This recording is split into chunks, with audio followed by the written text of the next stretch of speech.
మన ఇంట్లోనే స్క్రాచ్ నుంచి పెంచిన చెట్లతోని హెయిర్ ఆయిల్ తయారు చేయొచ్చు అని ఎప్పుడన్నా ఊహించిరా గైస్? ఆ ఊహనే నెక్స్ట్ లెవెల్ ఉంది కదా. When I saw this comment నాకు ఏమనిపించింది అంటే మన దగ్గర నిజంగానే ప్లాంట్స్ ఉన్నాయా అని ఆలోచించిన నేను. కానీ ఒకసారి బయటికి పోయి చూస్తే ఓ మై గాడ్ అసలు చాలానే ఉన్నాయి అని చెప్పేసి ఇమీడియట్గా మన దగ్గర ఏమేమి ఉన్నాయి, మందారం ఉంది, మెహందీ ఉంది, ఉసిరికాయ ఉంది, రోజ్మేరీ ఉంది, తమలపాకులు ఉన్నాయి, అలోవెరా ఉంది, ఇంకేం కావాలి అసలుకి. These are like the main ingredients for any ayurvedic hair oil అనమాట. సో ఇవన్నీ అయితే వేసేసినాం మనం కొంచెం కొంచెం కొంచెం కొంచెం.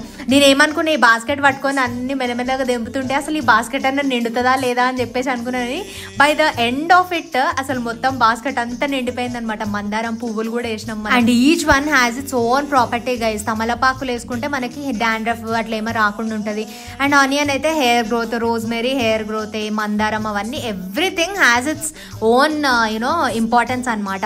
సో ఇవన్నీ అయితే మంచిగా వేసినాం. అండ్ దీంట్లో ఇది కుడకల నుంచి పట్టించిన ఆయిల్ అనమాట. వింటర్ కి కొంచెం అంత గట్టిగా అయింది, సో అదే వేసినాం. అండ్ దాంట్లో కొన్ని మెంతులు, ఒక ఆనియన్ వేసేసి మంచిగా లైట్ బ్రౌన్ అయ్యే వరకు మరగబెట్టినాము. గ్లాస్ జార్ లో తీసి పెట్టినా ఎప్పుడంటే అప్పుడు పెట్టుకోవచ్చు. మీరు ఎప్పుడైనా ట్రై చేసిరా గైస్ ఇట్లా మీరు పెంచిన చెట్ల నుంచి ఆయిల్ తయారు చేయడానికి?